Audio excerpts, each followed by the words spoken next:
Hello అండి. అందరికీ నమస్కారం. Welcome to Arunasri recipes. మన ఛానల్‌లో రెసిపీ వచ్చేసి నేనైతే మిర్చికా సాలన్ రెసిపీ అయితే ప్రిపేర్ చేస్తున్నానండి. చాలా చాలా బావుంటుంది. బిర్యానీలోకి, పూరి, పుల్కా అలాగే బగారన్నంలోకి ద బెస్ట్ కాంబినేషన్ అండి. చాలా టేస్టీగా ఉంటుంది. సో, ఇది మనం ఎలా ప్రిపేర్ చేసుకోవాలో చూద్దామండి. ముందుగా నేనైతే ఇలా లావుగా ఉన్న మిర్చినైతే తీసుకున్నాను. సో, వీటినైతే ఈ విధంగా తీసుకొని శుభ్రంగా కడిగిన తర్వాత చూస్తున్నారు కదా! ఇలా మధ్యలకైతే ఘాట్లు పెట్టుకోవాలి.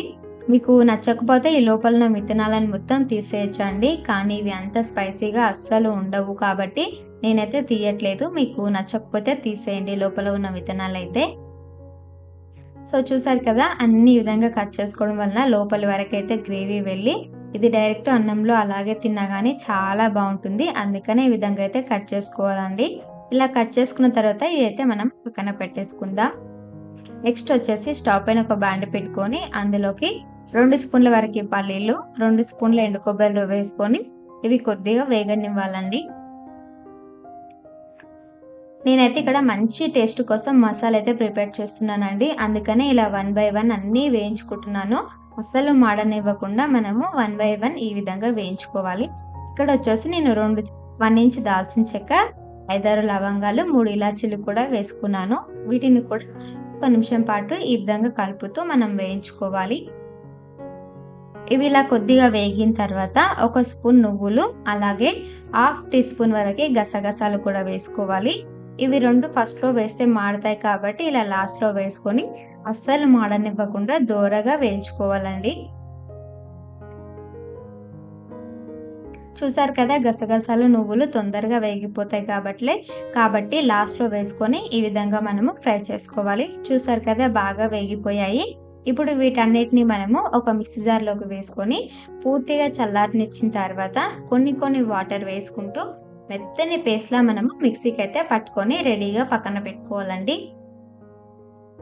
ఆ తర్వాత అదే బాండీలోకి 4, 5 టేబుల్ స్పూన్ల వరకే ఆయిల్ వేసుకొని ఆయిల్ కొద్దిగా హీట్ అయ్యాక కొన్నన్ని ఆవాలు, కొంచెం అంత జీలకర్ర కూడా వేసుకొని కొంచెం వేగిన తర్వాత ఇందులోకి ఒక పెద్ద సైజు గల ఉల్లిపాయల్ని చూసారు కదా! ఇలా చిన్న ముక్కలుగా కట్ చేసుకొని వేసుకుంటున్నాను. మీకు ఈ విధంగా ముక్కలుగా నచ్చకపోయినా డైరెక్ట్ పేస్ట్ అయినా చేసుకొని వేసుకోవచ్చండి. ఆ తర్వాత 2 రెబ్బల కరివేపాకు కూడా వేసుకొని ఒకసారి అంతా బాగా కలుపుకోవాలి. ఈ విధంగా కలుపుకున్న తర్వాత ఇప్పుడు ఇందులోకి హాఫ్ టీ స్పూన్ పసుపు, 1 టేబుల్ స్పూన్ వరకి అల్లం వెల్లుల్లి పేస్ట్ వేసుకొని ఇదంతా బాగా కలిపేసుకొని మనము అల్లం వెల్లుల్లి పేస్ట్‌లో ఉన్న పచ్చివాసన పోయేంత వరకు ఫ్రై చేసుకోవాలండి. ఆ తర్వాత 2 స్పూన్ల వరకి కారం, మీ రుచికి సరిపడా ఉప్పు, కొంచెం అంత అండి జీలకర్ర పొడి వేసుకుంటున్నాను. టేస్ట్ చాలా బావుంటుంది. 1 టేబుల్ స్పూన్ వరకి ధనియాల పొడి, హాఫ్ టేబుల్ స్పూన్ వరకి గరం మసాలా వేసుకొని ఈ మసాలాలన్నిటిని మనము ఒక్కసారి కలుపుకోవాలి. సో, చూసారు కదా! ఇలా ఆయిల్‌లో ఈ మసాలాలన్నిటిని కొంచెం వేగనిచ్చిన తర్వాత ఒక చిన్న కప్పు వరకి చింతపండు పులుపు వేస్తున్నాను. ఆ తర్వాత వెంటనే మనం ముందుగా కట్ చేసుకున్న మిర్చినైతే వేసుకోవాలండి. ఇలా మిర్చి వేసుకొని ఒకసారి కలుపుకొని మనం కొంచెం సేపు మూత పెట్టి ఈ ఆయిల్‌లో మిర్చినైతే మగ్గనివ్వాలి. మనము చింతపండు పులుపు వేసాం కదండీ! ఆ పులుపు అంతా, ఆ నీరంతా ఆవిరైపోయి మనకి ఆయిల్ అంతా పైకి తేలేంత వరకు ఫ్రై చేసుకోవాలి. చూసారు కదండీ! ఈ విధంగా ఉన్నప్పుడు మనం ఇందాక మిక్సీకి పట్టుకున్న ఆ పేస్ట్‌నంతా ఇందులో వేసుకోవాలి. నేనైతే ఇక్కడ మిక్సీ జార్‌లోనే సగం గ్లాస్ వరకైతే వాటర్ వేసుకొని ఆ వాటర్ అయితే ఇందులో వేసుకున్నాను. ఇప్పుడు ఇదంతా కలుపుకొని మీకు గ్రేవీ మరీ చిక్కగా అనిపిస్తే ఇంకొన్ని వాటర్ అయినా వేసుకోవచ్చండి. నాకైతే ఇక్కడ కరెక్ట్‌గా సరిపోయింది. ఇక మూత పెట్టి మనం మధ్యలో కలుపుతూ ఆయిల్ అంతా పైకి తేలి పచ్చిమిర్చి కూడా బాగా ఉడికేంత వరకు మనమైతే ఉడికించుకోవాలి. చూసారు కదా! నాకు అయితే ఒక్క 5 నిమిషాల తర్వాత చూస్తే నాకు మిరపకాయలైతే కొంచెం వరకైతే ఉడికిపోయాయండి. ఇంకా ఆయిల్ అంతా పైకి తేలలేదు. అందుకనే మూత పెట్టి ఇంకొక 5 నిమిషాలైతే ఉడికించుకున్నాను.